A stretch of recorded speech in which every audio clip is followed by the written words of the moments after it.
Bon, on a parlé des types d'opérations unitaires. On a dit tout ce qui est procédé de mélange, de transfert de chaleur, de séparation, transfert de la matière, ajustement de la taille et l'écoulement. Il y a aussi les réactions. En plus des opérations unitaires de nature physique, les opérations chimiques et biochimiques sont également importantes dans la transformation de plusieurs aliments. Euh, le yaourt, les fromages et des mélanges de l'addition de certaines euh, réactions enzymatiques et des fermentations, l'addition chimique, conservateur, arômes et colorants. La définition de le mélange, c'est la production d'une masse homogène à partir de deux composants ou plus.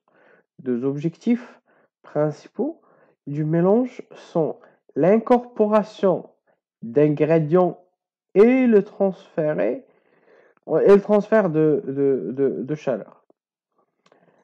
Un dispositif d'agitation produit une circulation dans le réservoir à vitesse ou à taux de cisaillement contrôlé. Le cisaillement, c'est le coupe en fait de la masse. Si on a une petite pâte, on fait des cisaillements. On sépare des masses sur des masses.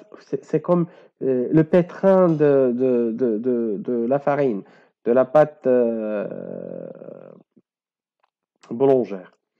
L'efficacité de mélange dépend entre de la conception du mélange et de la vitesse de ce mélange. Différentes configurations de mélange sont employées selon le but recherché. Si on veut d'un seul bloc par exemple, je donne de la farine ou de la pâte boulangère, c'est en fait on cherche un mélange homogène en termes de couleur, en termes de répartition des ingrédients. Ça dépend des critères qu'on cherche. On passe à le transfert de chaleur. C'est le mouvement d'énergie se forme de chaleur à partir ou vers un produit. Le principe, c'est le gradient de température.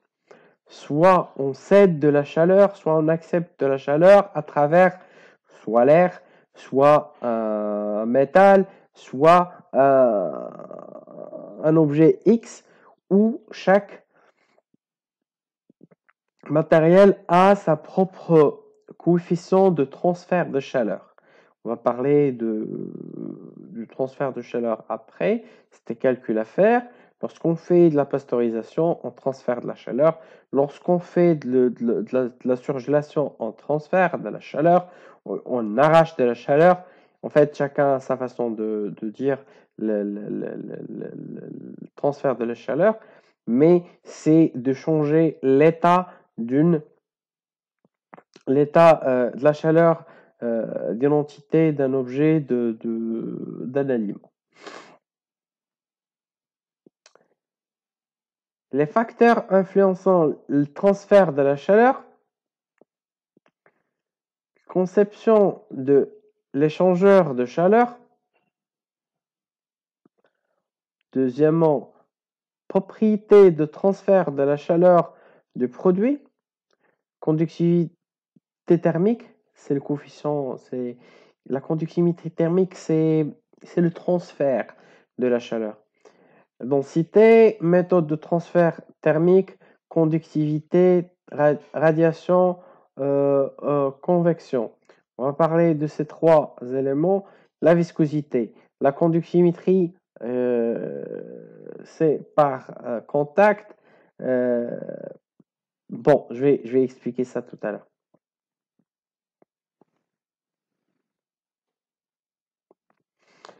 Le chauffage est utilisé pour détruire les germes, c'est la pasteurisation, et donner un produit sain.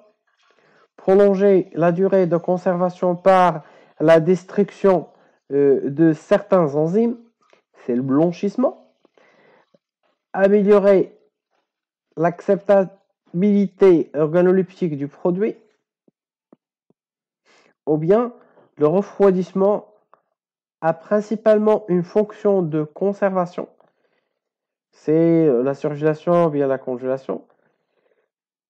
Je vais donner des exemples de chauffage, la pasteurisation, stérilisation, la cuisson, séchage ou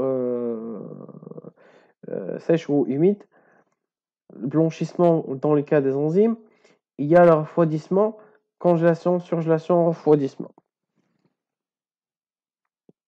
Le transfert de la matière vers, en fait, on parle aussi de transfert de masse, transfert de chaleur, transfert de la matière. Transfert de matière vers ou à partir d'un milieu, le transfert d'un composé chimique d'une phase à une autre, genre diffusion, concentration élevée vers une petite concentration faible, évaporation liquide vers l'état gazeuse.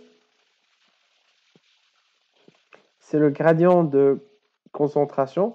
On parlera de ce genre, gradient de température et gradient de concentration. Subhanallah, en fait, la nature fait sa propre équilibre. Lorsqu'on est dans un milieu là où il y a moins de pression, toujours on cherche l'équilibre de pression. Si on est dans un milieu ouvert où c'est la concentration, le gradient de concentration, un milieu moins concentré et un autre concentré, ils communiquent entre eux pour atteindre de l'équilibre recherché, et c'est aussi pour la chaleur.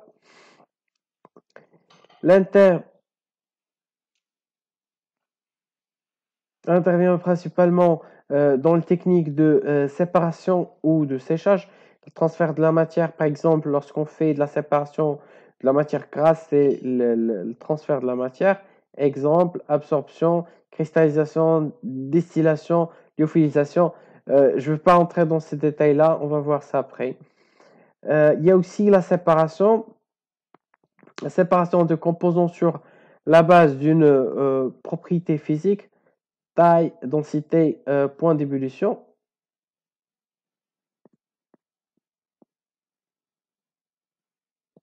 À densité, exemple, la séparation de la crème du lait.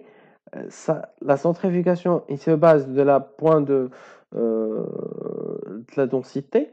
La densité de la crème, c'est pas la densité du lait, et du coup, c'est par la force centrifuge qu'on fait faire sortir la crème du centrifugeuse. Dépôt de solide dans une suspension, élimination de la bactérie des fluides, la taille, exemple, filtration sur membrane, gel filtration, tamisage, point d'ébullition, la distillation.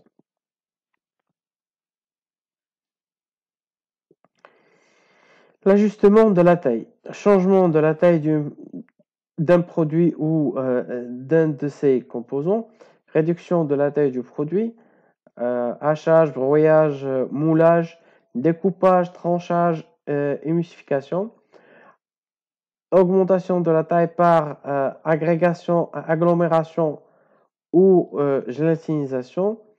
Le lait, caillé, fromage, on joue sur l'agglomération. En fait, on rassemble par exemple les micelles du caséine pour avoir du caillé et après du fromage. La séparation se débarrasse de la matrice du lactosérum.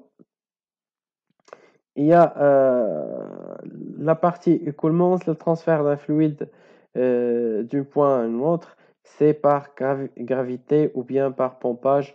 On fait pousser le produit vers un point, en fait, à un autre point, Et voilà, la gravité, c'est laminaire, flux laminaire. Je ne sais pas si vous avez fait de la mécanique de fluide, sinon je vais ouvrir la parenthèse pour vous parler des types des fluides, fluides turbulents qui poussent vers un autre point. Je m'arrête là pour